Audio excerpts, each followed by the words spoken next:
Alright guys, so the next pattern we're going to look at is the singleton pattern, which is actually a manifestation of the module pattern. A singleton object is an immediate anonymous function, and it can only return one instance of an object at a time. Alright, so repeated calls to the constructor will just return the same instance. And like the module pattern, it maintains a private reference which nothing from the outside can access. Now, an example of why you may want to use a singleton is maybe you only want, for instance, one user object created at a time, maybe a logged in user. It would prevent you from having two users from being created at once. Now, oftentimes singletons are frowned upon because they give you a global point of access rather than embracing encapsulation. And that bothers a lot of programmers, and they can also be kind of hard to debug. I think singletons do have their place, but I haven't used them too much. I actually don't have much experience with this pattern at all, but I wanted to include it in this section because it is a well-known pattern in singletons. They don't just relate to JavaScript, but to many programming languages and just programming in general. So let's go ahead and let me give you a simple example here. So I just have a blank app.js file, and we're going to create a variable called singleton, and we're going to set this to our iffy. So we'll put our function,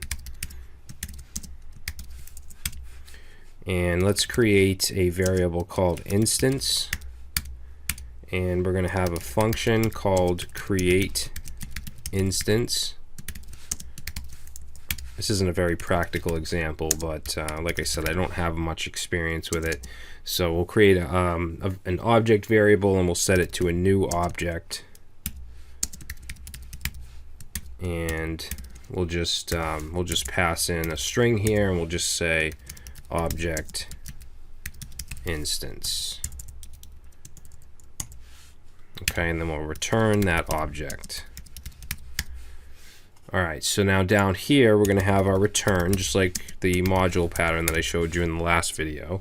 And we're going to have our getInstance function here.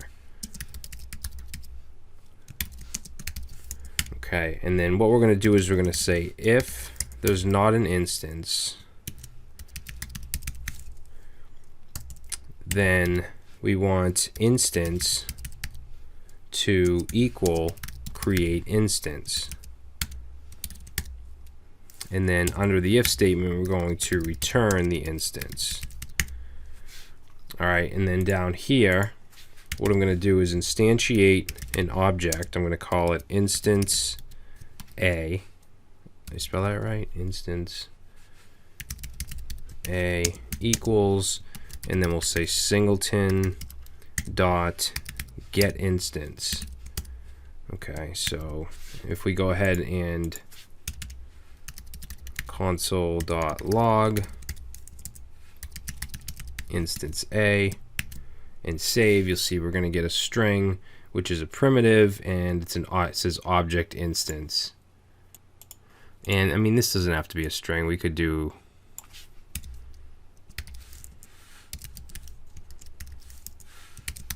that.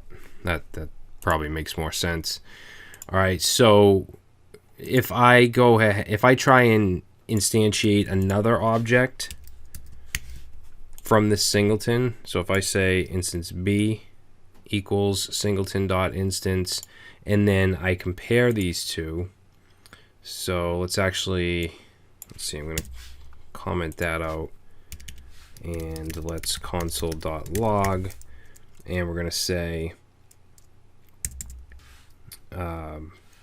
instance A is equal to instance B, and save, and you see we get true.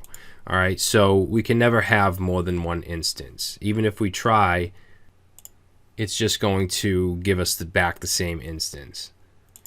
All right, so that's going to be it. I'm not going to go much further into this because, like I said, I don't have a lot of experience with this pattern, and I don't want to give you any wrong information. Just know that you can't have more than one instance with this pattern. All right, so in the next video, guys, we're going to take a look at the factory pattern, which is a pattern used to create objects, multiple objects.